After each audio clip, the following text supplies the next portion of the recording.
Universitas Internasional Batam, NPM 2031020, Prodi Sistem Informasi. Di video ini saya akan menjelaskan tentang lambang-lambang dalam agama Buddha. Di sini saya akan mengambil 3 lambang. Yang pertama Buddha Rupang, bunga, yang terakhir adalah hiu atau dupa.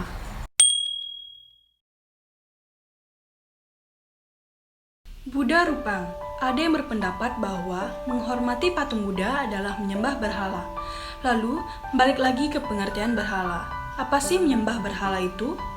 Dalam KBBI, berhala adalah patung dewa atau sesuatu yang didewakan, yang disembah dan dipuja.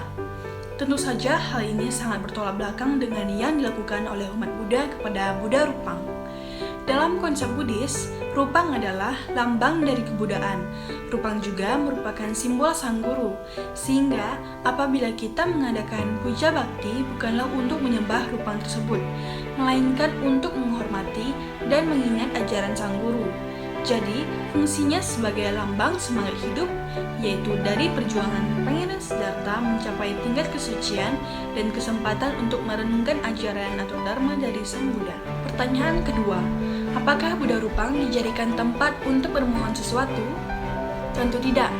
Umat Buddha yang sedang belajar dan mendalami ajaran Buddha tentu paham Buddha Rupang bukanlah sebagai objek pemujaan memohon atau meminta sesuatu.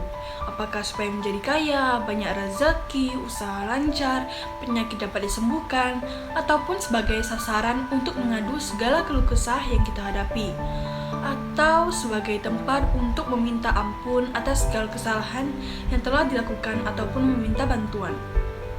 Sebaliknya, umat Buddha mempercayai adanya hukum karma, yaitu jika kita mempunyai keinginan, maka kita harus tahu apa yang harus kita tanam. Dengan cara apa? Yaitu dengan cara, jika kita ingin kebahagiaan, maka tanam kebaikan. Sebaliknya, jika kita menanam kebencian, akan muncul penderitaan. Seperti petani yang menanam padi dan akan memanen padi juga. Pertanyaan ketiga, lalu kalau begitu, buat apa setiap kali umat Buddha melakukan sembah sujud di depan altar, di mana di sana terdapat Buddha Rupang? Sang Buddha adalah umat manusia yang telah mencapai penerangan sempurna. Walaupun beliau telah meninggal dunia, namun dharmanya masih bermanfaat. Contoh-contohnya masih menginspirasi dan kata-kata bijaknya juga masih mengubah kehidupan orang banyak.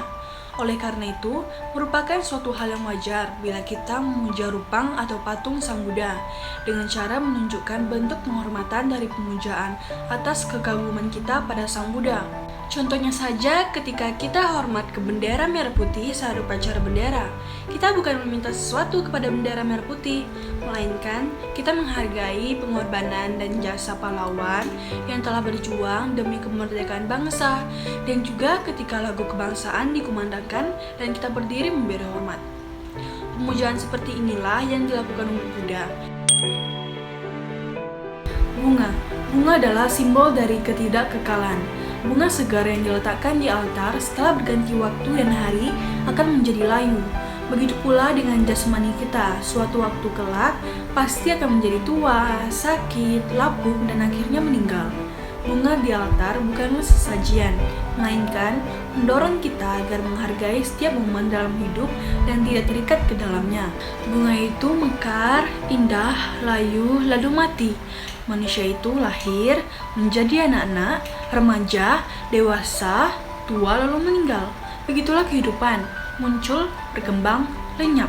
Hidup itu singkat jika kita tidak segera menanam kebajikan.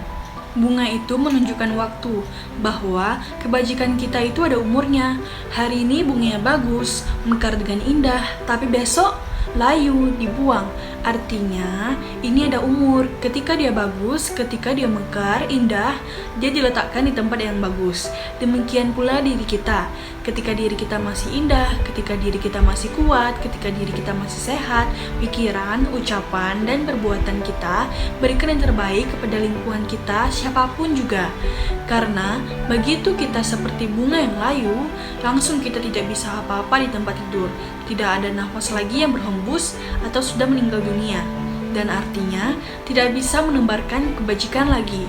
Nah, mumpung kita masih segar, masih sehat, masih kuat, ayo isi pikiran kita dengan yang baik, ucapan yang baik, dan perilaku yang baik. Dupa. Dupa adalah simbol dari keharuman nama baik seseorang. Bau wangi dupa yang dibawa angin akan tercium di tempat yang jauh, namun tidak dapat tercium di tempat yang berlawanan dengan arah angin. Begitu juga dengan perbuatan manusia yang baik akan diketahui oleh banyak orang, tetapi perbuatan tidak baik dimanapun berada juga akan diketahui oleh orang lain. Lalu, apa gunanya dupa? Mengapa ada yang berpendapat bahwa itu untuk pemujaan roh halus?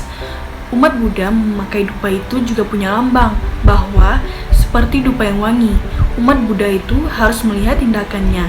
Setelah memasang dupa wangi yang harumnya semerbak ke seluruh ruangan itu, mampukah dirinya itu mewangikan lingkungan juga?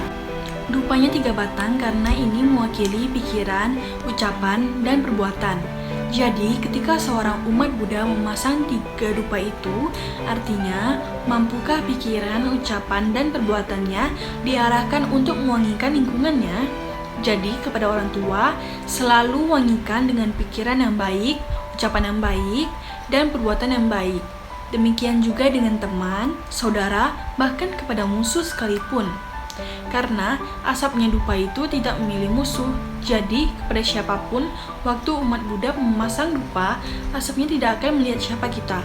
Oh, ini bukan umat Buddha, terus dia belok cari yang lain.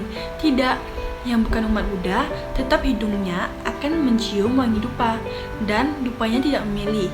Oh, ini biku, wangi dupanya masuk lebih banyak biar berkat. Terus kepada yang bukan beragama Buddha, dibelokkan. Tidak seperti itu. Asap dupa itu sama saja maksudnya. Artinya, ketika umat Buddha sembahyang kemudian berpikir, apakah pikiran saya, ucapan saya, dan perbuatan saya bisa tidak membeda-bedakan? Kebajikannya ini baik kepada saudara kita, keluarga kita, teman kita, orang yang tak dikenal, bahkan musuh kita, tidak akan kita bedakan kebajikannya. Jadi kesimpulannya adalah agama Buddha ini altarnya bukan untuk memuja atau meminta sesuatu, tapi altarnya ini sebagai pelajaran, sehingga setiap kali umat Buddha melihat Buddha Rupang, dia kembali semangat karena mengingat dharma dari Sang Buddha. Memasang dupa, diingat perilakunya supaya menjadi lebih baik. Ketika dia melihat bunga, dia ingat bahwa kematian akan selalu datang kepada kita. Jadi kita harus mengisi hidup ini dengan kebaikan. Sekian penjelasan tentang lambang-lambang dalam agama Buddha. Terima kasih sudah menonton.